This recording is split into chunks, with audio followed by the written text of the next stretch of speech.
lethal at 10 grams of consumption and is contained in almost every drink, but can also be healthy at certain intakes? The answer is caffeine. Many people consume caffeine because it increases alertness, attention spans, and energy levels. In the U.S. today, over 80% of Americans consume some kind of caffeinated drink per day, according to Taylor Clark, the author of Starbucks. Although caffeine is considered a stimulant, is very common in the world today, it is considered a stimulant drug that is known to have positive and negative impacts. Americans today drink so much caffeine that scientists have found the drug in many lakes, rivers, and water sources. Today, the U.S. uses over a third of the planet's supply of caffeine, which is equal to about 110 billion cups of coffee per year.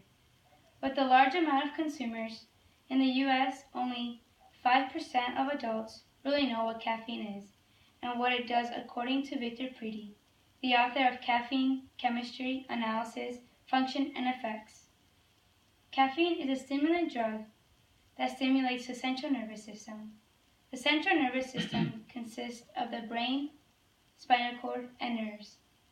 When one consumes a caffeinated drink, the brain's blood flow reduces, which can lead to headaches and a decrease in performance with motor skills.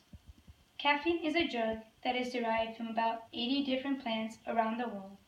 This drug can be found in everywhere, and it is one of the only addictive drugs that is illegal and unregulated. Caffeine is a drug that is found everywhere, but can this addictive drug help the human race with many health issues? According to Alexander Thompson, a reporter for Daily Mail, says that caffeine has been proven to reduce the risk of liver cancer by 35% with consumption of 1 cup of coffee a day, or by 50% with the consumption of 5 cups of coffee a day.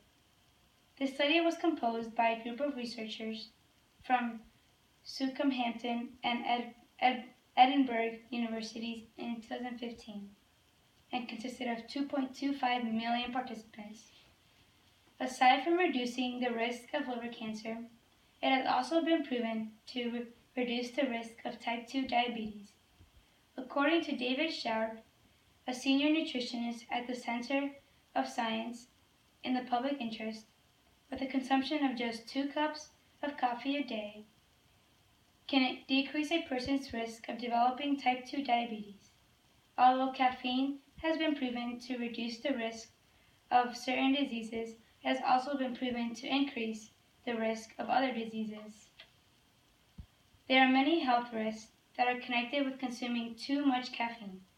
One of the main concerns with caffeine is that it increases the consumer's blood pressure by a significant amount, and it typically does not go down for a few hours.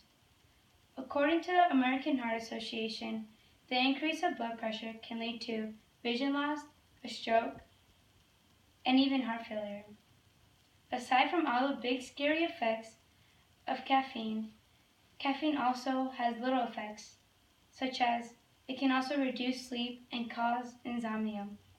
In a study in 2011 conducted by William Morzak, a psychologist, concluded that 25% of kids who drank an excess amount of caffeine were more likely to not get the recommended amount of sleep per night. Caffeine in excess has been proven to have a negative impact on the human body. Caffeine is a drug that was first introduced in the 16th century and has since impacted the world. Caffeine has positively impacted the world because it has proven to reduce the risk of many diseases, but yet caffeine has also been proven to increase the risk of many diseases. Caffeine as a drug has shown over the centuries to have both positive and negative impacts. Next time you drink a caffeinated drink, think to yourself, are you taking an excess amount to where it will impact you in a good or in a bad way?